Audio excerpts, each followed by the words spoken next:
ദിവസം സ്കൂൾക്ക് പോകുമ്പോൾ ഇതേമാതിരി അവന് കളിക്കുമായിരുന്നു. അങ്ങനെ കളിക്കുമ്പോൾ ഒരു പന്ത് മതിലിൻ്റെ അപ്പുറത്തേക്ക് അടിച്ചു. അതങ്ങനെ മതിലിൻ്റെ അപ്പുറത്തേക്ക് പോയപ്പോൾ അവനെ എടുക്കാൻ വേണ്ടിയിട്ട് പോസ്റ്റിൻ്റെ മുകളിൽ കൂടെ കയറി മതിലിന്മേൽ കൂടെ അതെടുക്കാൻ വേണ്ടി കുനിഞ്ഞു. അപ്പോൾ കുനിഞ്ഞപ്പോൾ വഴുക്കി. അതിൻ്റെ പിറ്റേ ദിവസം മഴ പെയ്തായിരുന്നു. അപ്പോൾ വഴുക്കിയതോടെ ഇവൻ പിടിച്ചത് ഫ്യൂസുമായിരുന്നു, ഓപ്പൺ ഫ്യൂസുമായിരുന്നു. അങ്ങനെ ഇവന് ഷോക്കിട്ടു. ആദ്യം ഞങ്ങൾ വിചാരിക്കുന്നത് കളിക്കുമായിരുന്നു എന്നാണ്. പിന്നെ എൻ്റെ കൂടെയുള്ള വേറെ ചെറുക്കുണ്ടായിരുന്നു. അവൻ പോയി ഈ ഷോക്ക് അടിച്ചവൻ്റെ മേത്ത് പോയി തൊട്ടു. അപ്പോൾ അവനും ഷോക്ക് അടിച്ചു. പിന്നെ അപ്പോഴാണ് എനിക്ക് മനസ്സിലായത് ഇങ്ങനെ ഷോക്ക് അടിച്ചിരിക്കുകയായിരുന്നു.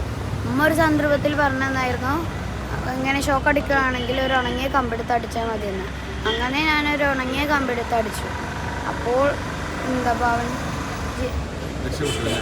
അവൻ ഷോക്ക് അടിച്ചവിടെ നിന്ന് നിലത്തേക്ക് വീണു.